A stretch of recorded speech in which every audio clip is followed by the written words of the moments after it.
Et Bachkirov qui s'en sort à son avantage. Il y a Bachkirov, il y a Landry maintenant. Bachkirov, Landry à gauche, le puck qui va revenir aux Russes. Et goal! Et goal! 3-2 pour le Lausanne Hockey Club.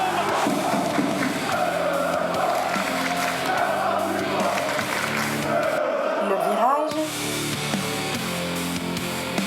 le podcast du sport lausannois.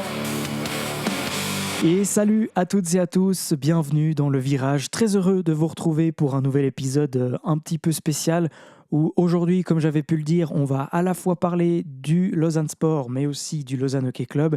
Tout ça parce que voilà, on va mixer un petit peu parce qu'il y a eu la coupe d'un côté, les hockeyades de l'autre, c'est un peu le milieu de l'été, il y a beaucoup d'incertitudes surtout du côté du Lausanne Hockey Club, donc j'ai pas envie de broder comme ça dans le vide juste pour faire un épisode spécial LHC alors que finalement il y a encore pas mal d'inconnus, on va en parler tout à l'heure. Donc voilà, on fait les deux aujourd'hui, mais je vous rassure, le format classique avec un épisode pour chaque club va se poursuivre dès la semaine prochaine, donc ne vous en faites pas. Vous pouvez directement glisser à la partie LHC si ça vous intéresse plus, parce que c'est avec le football qu'on va commencer. Donc, victoire du LS face à Kosova-Neuchâtel, on commence par ça. Et puis après, on revient sur la défaite du LHC en prolongation 4-3 face à Fribourg-Gotteron lors des hockeyades. Si le programme vous dit, le virage, c'est parti!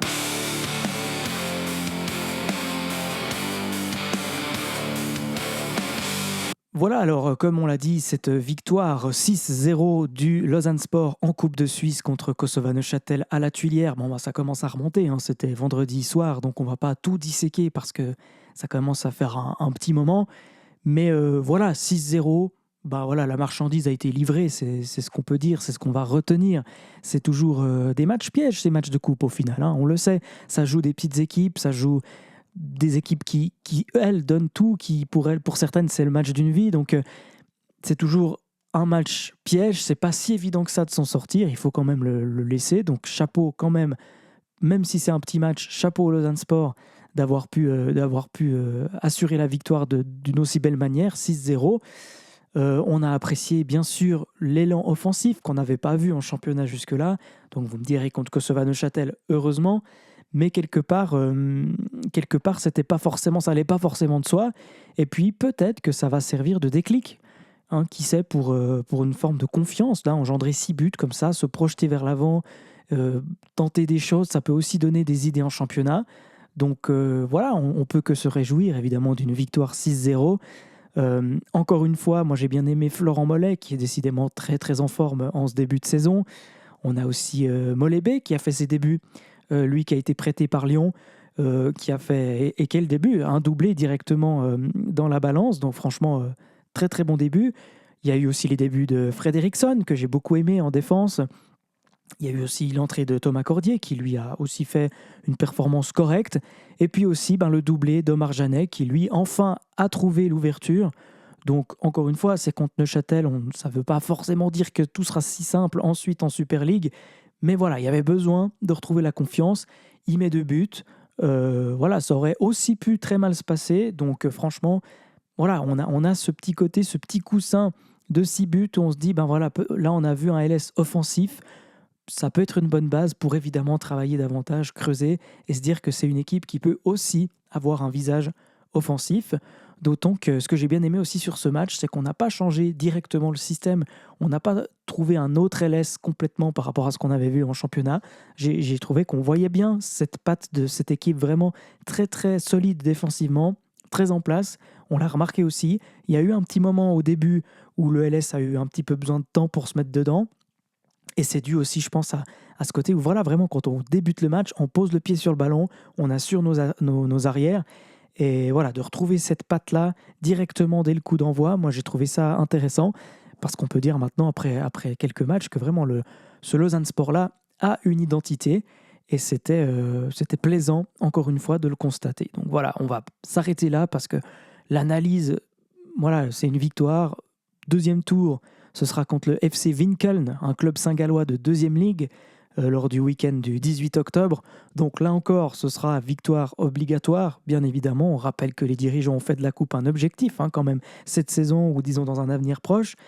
Donc on attend encore une fois là aussi un même type de match, une petite équipe contre laquelle il faudra aller se battre, mais cette fois-ci ce sera à l'extérieur. Donc qui sait, on ne sait jamais, les surprises peuvent toujours arriver. Mais là, voilà, franchement, voilà, l'essentiel est fait. Et ça fait plaisir juste à voir, surtout qu'il y a eu une bonne ambiance, j'ai trouvé, à la Tuilière pour un match de coupe, même si le stade était loin d'être plein. Et puis j'ai bien aimé aussi ces actions qui ont été mises en place pour le FC Kosovo-Neuchâtel, avec cette cagnotte notamment qui a été mise en place par le LS, pour permettre au club qui n'a pas pu recevoir, on sait que normalement en coupe c'est le petit qui reçoit le gros, là ça n'a pas été possible.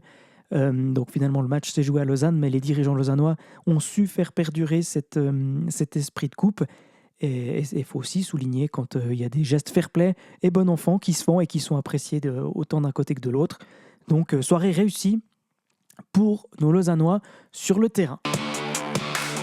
Là où, en revanche, ça s'est un peu moins bien passé, et puis ça surprendra personne, c'est en coulisses, juste avant que le match ne commence, 3 heures avant, avec ce qui a fait, vous l'avez vu passer, évidemment, on en a parlé en long en large tout le week-end, c'est la démission. Je ne pensais pas que ce mot-là était possible dans le football, mais oui, c'est la démission de Despotovic, donc junior du club, qui a décidé de s'en aller. Ilija Despotovic, à 3 heures du coup d'envoi. Le timing, on l'a vu aussi, n'est pas anodin parce que s'il avait joué ce match de coupe, il n'aurait pas pu prendre cette décision de quitter le club avec effet immédiat. Il a décidé de le faire pour rejoindre probablement, je ne sais plus, je crois que ça a été officialisé même maintenant, le Red Star en Ligue 2 française. Donc, pourquoi finalement ? Enfin, je veux dire, le Red Star n'est pas forcément un club connu pour sa formation. Pourquoi pas continuer son évolution au Lausanne Sport ? Parce que ça partait plutôt bien. Faire un petit chemin qui l'aurait peut-être mené ensuite à Bâle, qui l'aurait peut-être ensuite mené en Ligue 1, de façon tout aussi saine et bien plus saine finalement que de quitter le club sur un coup de tête pour se rendre en France. On est tous un petit peu abasourdis, je pense, par la nouvelle. Et d'un côté, je tiens à dire quand même un petit peu en préambule, c'est qu'on ne sait pas ce qui se passe à l'abri des regards, on ne sait pas ce qui se passe dans un vestiaire, dans une organisation. Aussi saine soit-elle, on n'a pas toutes les composantes, il faut quand même le dire. Moi, j'ai travaillé dans plein de boîtes dans ma vie qui étaient des boîtes plutôt saines, dans lesquelles il faisait bon travailler, et ça m'est aussi arrivé à certains moments, pour des raisons XY que certaines personnes ne comprenaient pas, de dire, bon voilà, je vais m'en aller. Mais bon, là, voilà, le mec, il est jeune, il a 18 ans, il a tout son apprentissage hors du terrain qui a aussi été offert par le Lausanne Sport, faut pas l'oublier. Il faisait un apprentissage dans les bureaux du LS. Et là, il décide de tout envoyer balader. Alors, je n'y crois qu'un tout petit peu, mais je me dis qu'il y a peut-être des circonstances qu'on ne maîtrise pas, qui ne seront jamais dévoilées au grand jour. Peut-être. Gardons juste ça à l'esprit, juste pour la décence, voilà, vis-à-vis de ce jeune qui n'a quand même que 18 ans. Voilà. Mais une fois que ça c'est dit, moi j'ai plutôt tendance à dire que c'est encore une fois un jeune qui cède aux sirènes des agents. Voilà. Donc les agents qui peuvent être de très bons partenaires dans la carrière d'un footballeur, mais qui peuvent aussi carrément détruire ce sport, surtout en Suisse, quand on fait miroiter monts et merveilles à des jeunes, ça peut devenir quand même très problématique de promettre. Et puis encore, là j'arrive même pas à comprendre, parce que je me dis, à la limite, si le gars, il lui avait promis la Juve, il lui avait promis l'Angleterre, il lui avait promis le Bayern, un grand championnat, avec une grande équipe, tu te dis, bon, ouais, il a cédé aux sirènes, mais bon, il faut dire que le package était bien emballé. Là, il n'y a rien, quoi. Tu te dis, il lui fait céder à quoi ? Il va au Red Star. Bon. Donc, encore une fois, incompréhension totale, mais je crois qu'on est tous d'accord, et tous les commentaires que j'ai vus passer par-ci, par-là, sont assez unanimes sur le fait que, plutôt que d'en vouloir à ce jeune joueur, on peut surtout en vouloir aux agents qui font miroiter, encore une fois, monts et merveilles aux joueurs, et sur lesquels on ne peut pas... Et qui foire la carrière du joueur. Là, je veux dire, alors j'espère pas pour lui, sincèrement, mais avec une décision pareille, surtout qu'il y aura probablement des suites juridiques, le mec, Despotovic, il est flingué. Alors qu'il y a une semaine, on parlait encore de lui comme un espoir potentiel au Lausanne Sport, comme une relève potentielle pour aller ensuite plus haut. Ben là, tout est parti en vrille en l'espace de 3 heures. Donc voilà, c'est la faute des agents, c'est comme ça. C'est le football d'aujourd'hui, malheureusement. Et c'est peut-être aussi quelque part un manque d'éducation. Voilà, je ne sais pas, un manque de classe, en tout cas. Voilà, en tout cas, ça dit tout l'emprise de l'entourage, du contexte dans lequel évolue et grandit un jeune joueur. Encore une fois, finalement, ce n'est pas une nouveauté. C'est quelque chose qu'on connaît, c'est quelque chose qu'on sait. Et puis c'est quelque chose quand même qui a l'air d'être des fois maîtrisé. Justement, on a l'impression que les jeunes avec lesquels un club peut travailler sont un petit peu en dehors de ces écueils-là parce que justement on les a sélectionnés, on leur fait confiance parce qu'on sait. Et ben en fait non, ça peut aussi tomber sur ce genre de joueurs-là, on peut aussi se tromper. Et là le LS s'est manifestement trompé et c'est bien dommage. Et quelque part, même si j'ai pas envie de critiquer le club, parce que quand c'est une décision comme ça, finalement, c'est tellement impossible à imaginer qu'on peut pas tellement leur tomber dessus. Mais là, voilà, est-ce que le LS s'est pas fait un peu avoir ? Ben, c'est ce qu'a dit Vincent Steinmann, quoi. Maintenant, les contrats, ils seront plus établis de la même façon. On se fait prendre une fois, mais pas deux. Et c'est un petit peu ce qu'a dit Vincent Steinmann. D'un côté, tant mieux, parce que c'est vrai que pour un club comme le LS, de blinder un petit peu ses contrats pour éviter de se faire berner, ça semble quand même être le minimum. Et puis, à quelque part, on se dit, mais c'est pas possible, quoi. C'est pas professionnel. C'est un peu la ligue des talus, quoi, qui se heurte à la réalité du foot business. On se dit, mais comment c'est possible, quoi. Nous, des fois, même au travail, tu te dis, si j'ai envie de partir demain, c'est très, très compliqué.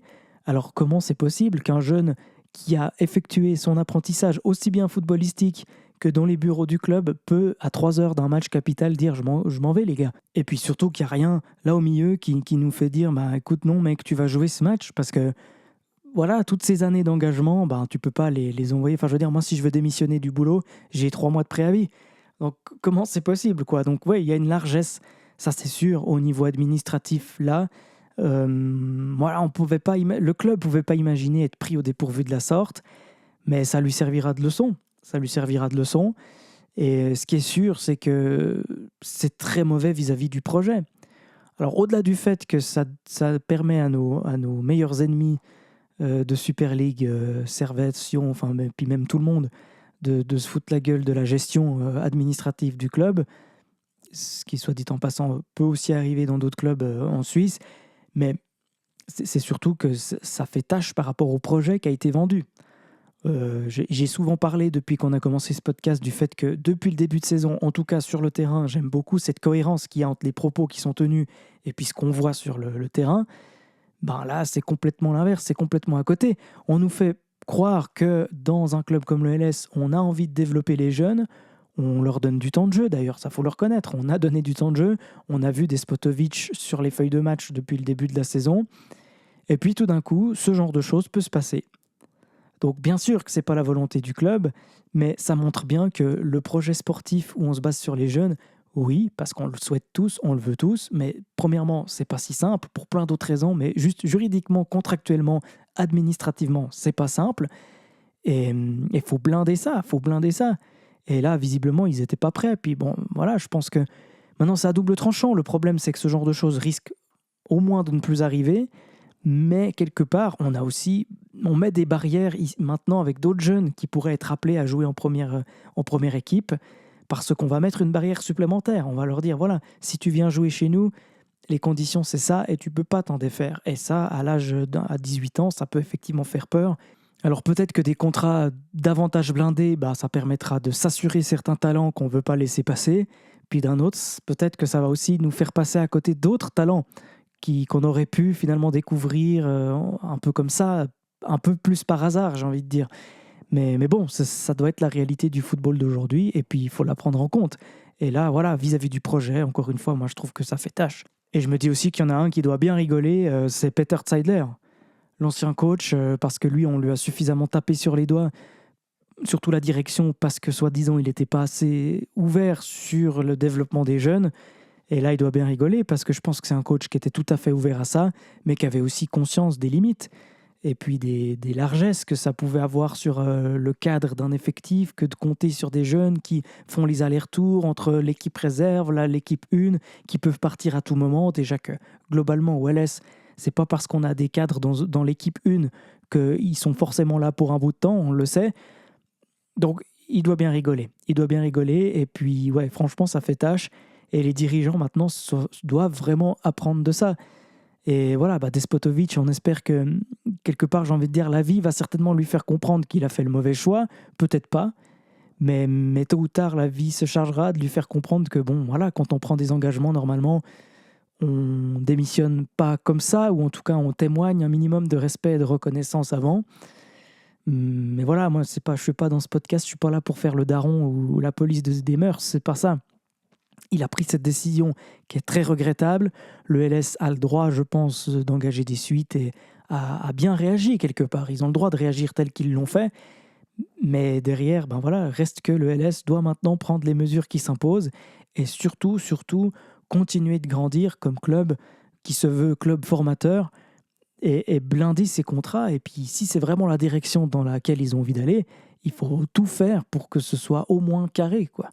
Parce qu'on peut pas être ridicule sur tous les aspects. Alors, pour l'instant, les 2 recrues qu'on a eues cet été sauvent un peu les meubles. Mais bon, on peut pas dégager un coach sous prétexte qu'il ne fait pas développer assez les jeunes dans le club, en engager un autre qui, lui, soi-disant, a une vision beaucoup plus cohérente avec tout ça, ne pas engager de joueurs parce que, justement, on veut donner leur chance aux jeunes, et puis au moment où la saison reprend, finalement, on n'a aucun joueur qui a été vendu à prix d'or encore, donc les caisses sont finalement un peu vides pour le moment, et on n'a pas plus de jeunes sur le terrain, et puis ceux qui sont là, quand ils sont là, peut-être qu'ils risquent de partir à tout moment aussi, sans recrue d'un autre côté. Enfin bref, encore une fois, ça peut vite partir dans tous les sens quand on est supporter du Lausanne Sport par rapport à la logique des fois qui nous est présentée. Donc voilà, c'est regrettable pour tout le monde, on espère que ça va s'arrêter là, et puis que ce ne sera pas un exemple pour d'autres jeunes, et que le LS va vraiment blinder ses contrats à l'avenir. Donc voilà ce qu'on pouvait dire sur le Lausanne Sport dans cette première partie du virage. Un Lausanne Sport qui va se déplacer ce samedi 22 août à 18h à Lucerne pour la suite de la Super League.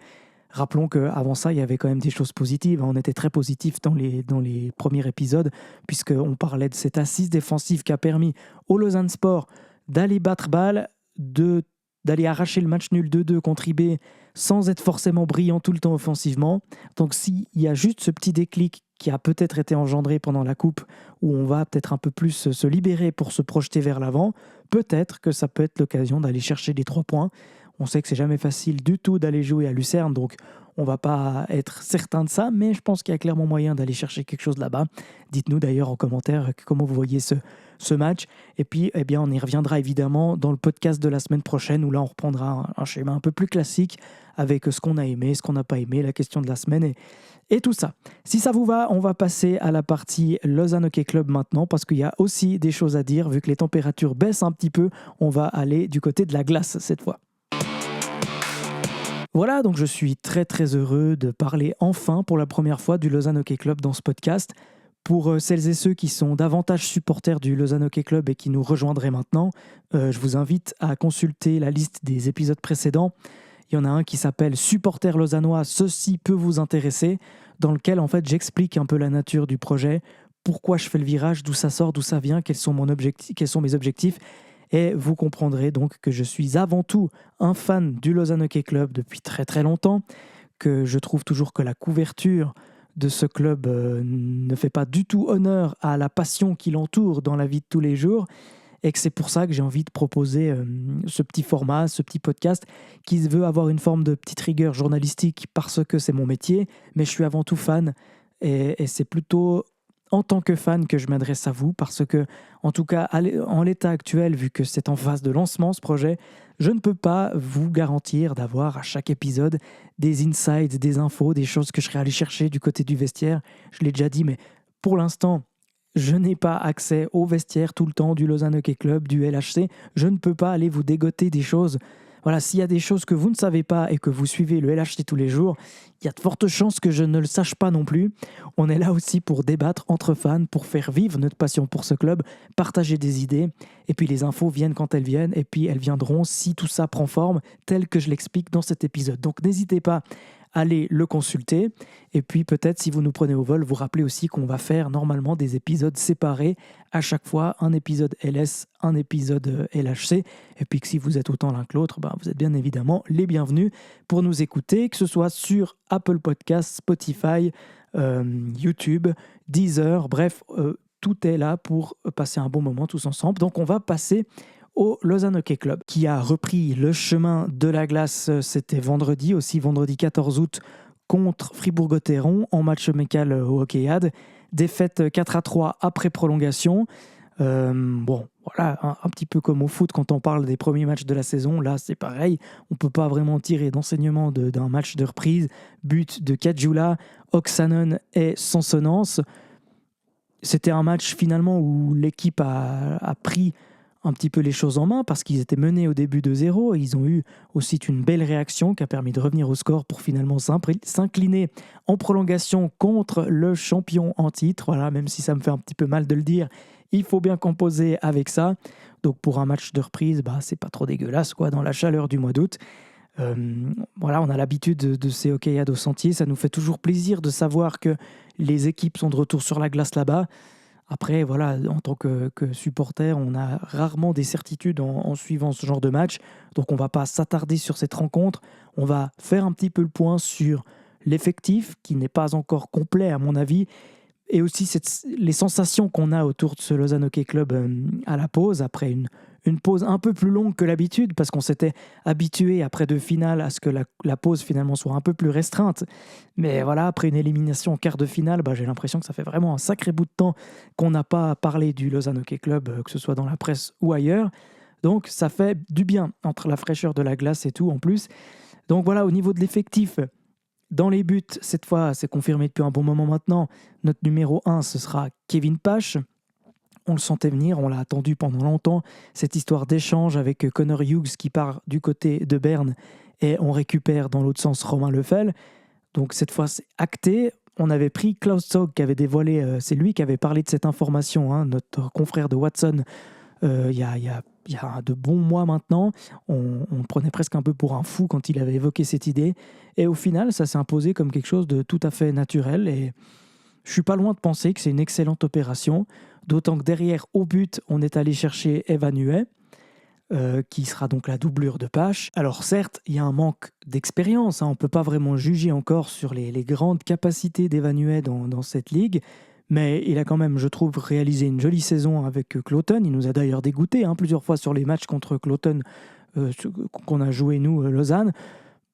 Donc voilà, c'est le fils d'eux, évidemment. Alors on ne va pas l'envisager sous cet angle-là, c'est pas le but, mais c'est quand même pour dire, on parlait de projet pour le LS tout à l'heure, là le projet, il fait sens.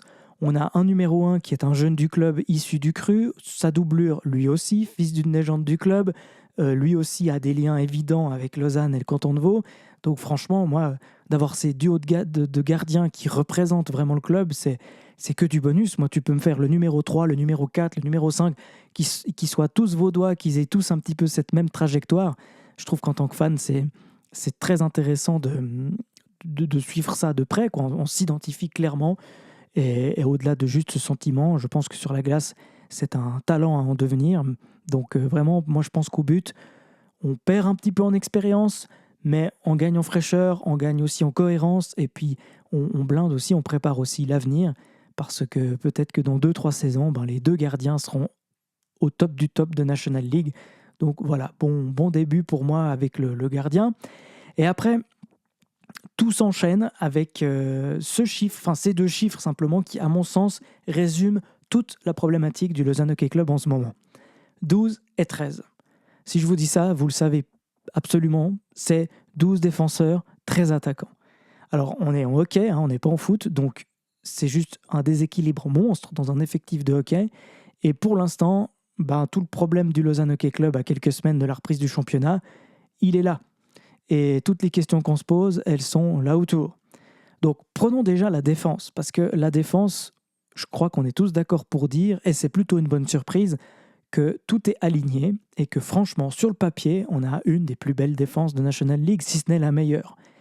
Et de pouvoir dire ça cet été, c'est quand même une belle avancée, parce que vous vous souvenez de ces saisons lors desquelles on allait en finale, la solidité défensive, la rudesse, ça faisait quand même partie des qualités qu'on avait dans cet effectif. Quand on a perdu Glauser, quand on a perdu certains défenseurs, on avait un petit peu cette sensation que voilà, c'était plus léger derrière. Et l'année passée, on avait essayé de compenser avec la vitesse devant. Donc on avait un petit peu pris l'habitude de penser à cette défense en se disant, il faut du temps, il y a des jeunes, D'ici de nouveau, peut-être 2-3 saisons, peut-être qu'on aura de nouveau une défense très solide. Puis finalement, avec les mouvements qu'il y a eu cet été, je pense qu'il ne faudra pas attendre aussi longtemps. On a à nouveau une défense très solide, très expérimentée, qui peut vraiment nous sortir des points cette saison, c'est clair. Donc on a Baragano, évidemment, derrière, qui lui est peut-être l'élément qui avait été apporté de Rapperswil après ces belles finales, qui, je trouve, s'inscrit le mieux dans le projet LHC parce qu'il est vraiment solide.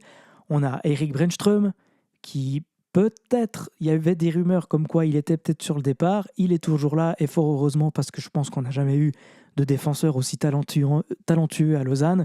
Il nous a mis des buts, il a été d'une classe incroyable l'année dernière.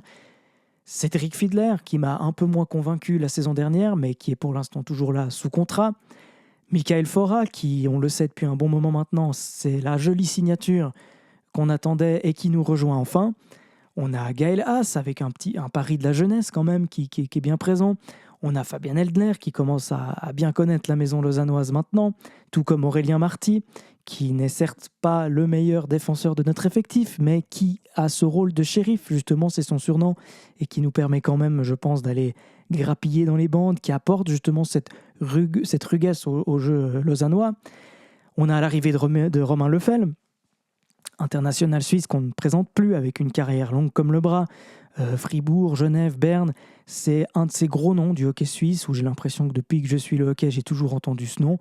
Et de voir, il l'a dit lui-même, il vient à Lausanne pour jouer un titre, de voir qu'on a des noms du hockey suisse, des joueurs suisses, qui viennent à Lausanne en étant convaincus du projet parce qu'ils ont envie de gagner des titres, c'est quand même une sacrée avancée, je peux vous dire, et ça fait un bien fou de lire ce genre de choses.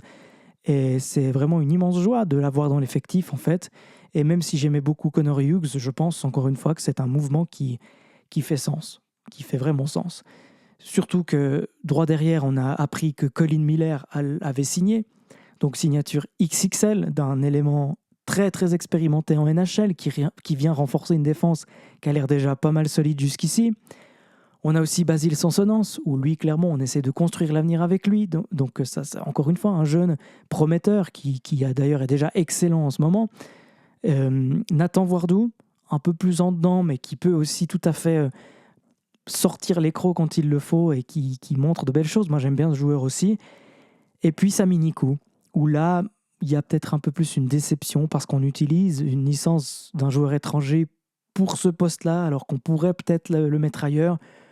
Il y a des rumeurs aussi. Moi, c'est vrai qu'avec cette défense très très étoffée et très solide, je ne serais pas étonné de voir un Sami Nikou mettre les voiles. On est beaucoup à le penser, ça débat beaucoup là-dessus.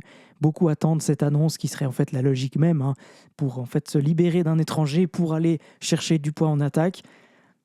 C'est vrai que ce serait un move pas inintéressant, même si Sami Nikou est un joueur intéressant aussi. Mais voilà, je ne serais pas étonné qu'il y ait un départ quand même dans cette défense avant le début de la saison. Est-ce que ce sera Sami Nikou? Est-ce que ce sera Nathan Wardou? Est-ce que ce sera plutôt Cédric Fiedler? Qui sont, à mon avis, les trois éléments qui pourraient mettre les voiles pour des raisons évidentes d'équilibre dans l'effectif. Parce que là, on en a parlé, cette défense, elle est lourde, elle est parfaite, il n'y a pas de souci. Mais maintenant, en attaque, ça paraît nettement plus léger. Il n'y a pas besoin de faire un dessin. Quand on compare surtout à l'effectif qu'on avait sur les 2 saisons où on est allé en finale, voilà, l'attaque pour l'instant, c'est Benjamin Bougro, Drake Caggiula, Austin Charnik, Jason Fuchs, Ray Fust, Mackay Holdener, Ati Oksanen, Damien Ria, Stéphane Roexeger, Axel Simic, Antti Suomela, Tom Vidal, Yannick Zender. Donc, bon, il y a du beau monde, je veux dire, je fais injure à aucun joueur. J'aime bien Benjamin Bougro, j'aime bien Drake Caggiula, j'ai trouvé qu'il avait fait des très bons playoffs. Il m'avait un peu déçu en saison régulière, mais j'ai trouvé qu'il avait apporté justement un peu de rudesse dans ce jeu, et je pensais pas que ça viendrait forcément de lui. Et pourtant, c'est un joueur qui a mis beaucoup d'intensité. Austin Charnik, il passe des fois à travers certains matchs, mais la plupart du temps, il livre quand même la marchandise et il est toujours très inspiré devant le but. Il y a Ati Oksanen, bien sûr, qui est un élément incontournable de cet effectif depuis un bon moment maintenant. Et puis Damien Ria et Antti Suomela, évidemment. Là, j'ai envie de dire, c'est les 5 grands joueurs sur lesquels je pense qu'on peut compter. Mais c'est des joueurs qui ne vont pas pouvoir faire tourner l'attaque. on n'a pas assez de lignes complètes pour espérer tenir la longueur, quoi. Le reste, c'est des arrivées intéressantes. Je pense par exemple à Ray Foust, Stéphane Rexeger, pourquoi pas.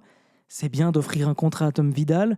C'est bien d'offrir un contrat à Axel Simic, parce qu'encore une fois, ça nous fait revenir dans ce projet Lausanne Hockey Club où on a envie, on a entendu Chris Wolf ou même John Foust le dire plusieurs fois, on a envie que quand les joueurs vont ailleurs, que petit à petit, on crée une forme de communauté de joueurs où d'ici quelques années, si on te dit « tu reviens en Suisse, tu reviens nous voir », le mec dit oui à 100% parce que c'est mon club.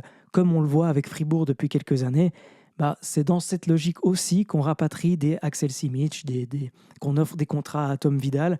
Donc il y a une logique, je ne dis pas que c'est inutile d'avoir ces joueurs, mais voilà, derrière on a aussi des Jason Fuchs. Moi j'aime bien Jason Fuchs, je trouve que c'est un joueur très élégant, qui a un super bon patinage, mais ça fait un moment maintenant qu'il est à Lausanne. Des fois sur un éclair de génie, il trouve le but et c'est fantastique, mais la plupart du temps j'ai l'impression qu'il patine, qu'il nous fait des mouvements merveilleux avec ce puck, avec ses patins, mais ouais, où tout le temps tu te dis mais quand est-ce qu'il va la mettre au fond? Donc moi franchement j'ai pas toujours une grande confiance quand on me dit qu'il y a Jason Fuchs sur la glace. Et puis Yannick Zender, j'avais beaucoup d'espoir pour ce joueur qui a quand même été champion contre nous avec Zurich il y a 2 ans et qui m'a beaucoup déçu comme beaucoup de monde l'année dernière. Donc voilà, je crois que c'est un constat partagé. Cette attaque, elle va pas être suffisante, surtout au regard de ce qu'on a eu et des éléments qu'il fallait avoir pour aller chercher ne serait-ce qu'une demi ou une finale. Quand on pense à l'époque où on avait des Bosons, quand on pense à l'époque où on avait tous ces joueurs qui étaient capables d'aller vraiment nous battre quoi, dans les bandes, d'amener quelque chose devant, là c'est très très faiblichon. Et puis c'est une attaque qui ne nous permet pas, à mon sens, sur le papier, de dépasser le milieu de classement, voire même bien en dessous. C'est une attaque pour la 10e place, là. Ça, c'est le constat que je fais, c'est le constat que beaucoup de fans font aussi. On est obligé de prendre notre mal en patience. Il y a sûrement des mouvements qui vont avoir lieu. On n'est jamais à l'abri d'une bonne surprise. Le problème, c'est que le marché, autant côté suisse que sur le côté des étrangers, il est plutôt à sec, il est plutôt restreint. Est-ce qu'on aura une bonne nouvelle avec peut-être une signature d'un Kourachev qui pourrait revenir en Suisse? On sait qu'il va revenir en Suisse. Est-ce qu'il va choisir plutôt Lugano, plutôt Fribourg? Est-ce qu'il va rebondir chez nous, ce qui serait un très très beau coup? Moi, j'ai confiance en John Foust. Franchement, il n'a plus rien à prouver. Je trouve qu'il nous a prouvé à maintes reprises qu'il pouvait être tout à fait habile sur le marché des transferts. Donc moi, j'ai envie de dire qu'a priori, il devrait y avoir du mouvement très rapidement et puis que ça ne sert à rien de paniquer et de beugler dans ce micro que l'attaque ne sera pas assez étoffée, parce que je pense que les premiers à en être conscients, ce sont les dirigeants, bien évidemment. Mais derrière, c'est vrai qu'il y a toujours un peu cette période molle, cette période creuse du plein été, où il n'y a plus aucune information qui circule, c'est un peu au point mort, quoi. Chaque fois, d'ailleurs ça me fait penser aussi à cette couverture médiatique qui est toujours très pauvre. C'est toujours tellement confidentiel quand le LHC reprend la glace. C'est à se demander comment c'est possible qu'il y ait tout d'un coup 9600 spectateurs lors du premier match qui aura lieu quand même dans un mois, un peu moins d'un mois, et alors qu'aujourd'hui on parle à peine de cette reprise, quoi. Donc il y a des questions qui se posent, et puis il y a aussi des questions là qui se posent, je trouve, autour de la com du club. Le club nous a habitués quand même à être un peu prévoyants, à avoir un tout petit coup d'avance sur nous pour toujours nous rassurer avec des éléments. Après, bien sûr que c'est pas la com qui décide, mais que c'est le marché. Mais je trouve c'est un peu silence radio, et parfois le mode silence radio, c'est un acte de communication. Donc j'espère qu'on va pas en rester là, et que ça va pas commencer un peu dans le vide cette saison, où on va se dire « Ah ok, on va vraiment y aller avec cette attaque. Ah bah oui, on va vraiment y aller avec cette attaque. » J'ai pleinement confiance en Jeff Ward pour développer les équipes, les joueurs qu'il a sous la main à leur maximum pour atteindre leur plein potentiel, ça c'est sûr. Mais je pense quand même qu'il va falloir clairement quelques arrivées pour étoffer cette attaque. Et là où on en est à la mi-août, j'espère et j'ose espérer, et je suis quasiment sûr qu'on va avoir des annonces prochainement. Donc voilà, maintenant, justement, si ces annonces ne viennent pas, il y aura largement de quoi rebondir là-dessus tout au long de la saison. Donc je crois qu'on ne va pas forcément aller plus loin aujourd'hui. C'est là que je voulais en venir en disant au début qu'il y avait beaucoup d'incertitudes autour de ce LHC. C'est que manifestement, cette attaque, elle n'est pas encore terminée, elle n'est pas encore prête. Mais nous, supporters, on doit quand même accepter le fait que peut-être on va devoir y aller avec cette attaque. Donc on verra. Et voilà tout ce que je pouvais dire aujourd'hui sur le LHC. J'espère que cette petite entame vous a donné envie d'en savoir plus. Ce sera plus complet, ce sera plus étoffé les prochaines fois, quand on aura des éléments un peu plus concrets aussi à observer sur la glace. Mais voilà, moi je me réjouis en tout cas beaucoup que la saison reprenne, les choses sérieuses reprennent gentiment. Le LHC va avoir plusieurs matchs à jouer d'ailleurs ces prochaines semaines avec dès mardi 18, un match à Yverdon contre les Fishtown Penguins. C'est toujours un match de préparation dans le cadre de la Coupe des Bains. Ensuite, il y aura un match le 21 contre les Dragons de Rouen. Et puis ensuite, il y aura un match encore le 29 août contre le Red Bull Munich. Voilà. Et puis donc pour la reprise de la National League, ce sera pour le 15. Oui, le 15, c'est ça, le 15 septembre avec un match à Malais contre Zug. Voilà. Ensuite, on enchaînera tout de suite avec Gotteron et ensuite la réception d'Ambry le lendemain. Donc voilà, les choses sérieuses finalement reprennent dans pas si longtemps et je me réjouis beaucoup d'analyser la suite de la saison du LHC. Voilà, le virage, c'est terminé pour aujourd'hui. Après cet épisode un petit peu spécial, un petit peu fourre-tout, on a donné notre avis sur plein de sujets différents. On va revenir à un schéma plus classique dès la semaine prochaine. On reviendra bien sûr sur le déplacement du Lausanne Sport à Lucerne. Et puis on suivra bien entendu l'actualité du LHC. On verra quand est-ce que je ferai le premier épisode vraiment 100% LHC. Évidemment que plus le début de la saison va approcher, plus on va envisager de le faire. On salue aussi nos amis du Puy Football, j'ai oublié de le mentionner tout à l'heure dans la partie Coupe de Suisse, qui vont recevoir Lugano au deuxième tour de Coupe. Donc ça fait un joli match, justement, on parlait de cette magie de la Coupe, le petit qui accueille le grand, et Puy va avoir droit à ça. Donc on pourra aussi probablement en reparler un petit peu. Je rappelle que Le Virage, c'est le podcast du sport lausannois, donc on parle LHC, LS, mais le but à terme, c'est aussi de donner la parole à tous les clubs finalement sportifs de la région, des clubs féminins, des clubs masculins, de tous sports confondus. Le but, c'est surtout de raconter des jolies histoires. Et alors voilà, pour l'instant, le podcast est en lancement. On se cherche, on cherche le ton, on essaye d'avancer comme ça, épisode par épisode, mais n'hésitez pas à commenter, à donner votre avis, à poser vos questions, à proposer des idées, des angles, des sujets, des interventions si vous avez idée de quelque chose, parce que franchement, ça aide aussi à aller de l'avant, et c'est toujours un plaisir de raconter une histoire qui se déroule dans la région, quand on parle de sport, quand on parle de destin avec des gens qui s'épanouissent grâce à ça. C'est toujours un plaisir. Je vous donne rendez-vous donc la semaine prochaine. D'ici là, vous pouvez retrouver tous les épisodes sur Apple Podcasts, Spotify, Deezer, YouTube. Je vous souhaite une excellente semaine. Prenez soin de vous et à tout bientôt. Ciao!